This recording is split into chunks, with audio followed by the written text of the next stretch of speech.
Hello viewers, আশা করি সবাই ভালো আছেন, সুস্থ আছেন। আজকে Asus ব্র্যান্ডের H81m মাদারবোর্ডের বুট মেনু সেটিংস দেখাবো।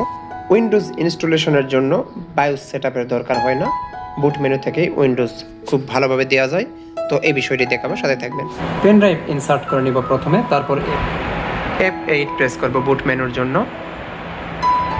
বুট মেনুর জন্য আমরা F8 প্রেস করব। যদি আমি এখান থেকে করতে চাই, অনেক সুবিধা আছে। এখান থেকে যদি করতে চাই তাহলে আমি কিবোর্ডের ডাউন অ্যারো বাটন প্রেস করব। ডাউন অ্যারো বাটন প্রেস করে আমি এই জায়গায় নিচের দিকে চলে আসব।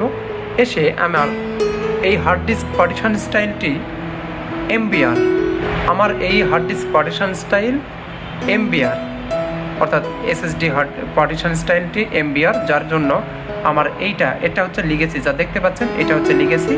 আর এইটা হচ্ছে ইউএফআই, যেটাতে কিছুই লেখা থাকবে না এই জায়গায়, সেটা হচ্ছে লিগেসি। আর বাকিটা হচ্ছে ইউএফআই, এটা হচ্ছে ইউএফআই। তো আমি লিগেসি থেকে উইন্ডোজ দেব, কারণ আমার এই hard disk partition style MBR. আর যদি জিপিটি পার্টিশন স্টাইল হয় সেই ক্ষেত্রে আপনার ইউএফআই থেকে দিয়ে দিতে হবে। তো এই বিষয়টা গুরুত্বপূর্ণ, এই বিষয়টা জানার আছে।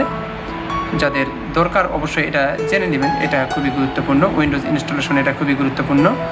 তো আমরা উইন্ডোজ এখন ইনস্টল করব, সেটা এখান থেকে আমার এটা জাস্ট দেখানোর জন্য দেখাচ্ছে। যদি এটা করতে চান, উইন্ডোজ ইনস্টল যারা দিবেন তাদের জন্য আমি এই ভিডিওটি করতেছি।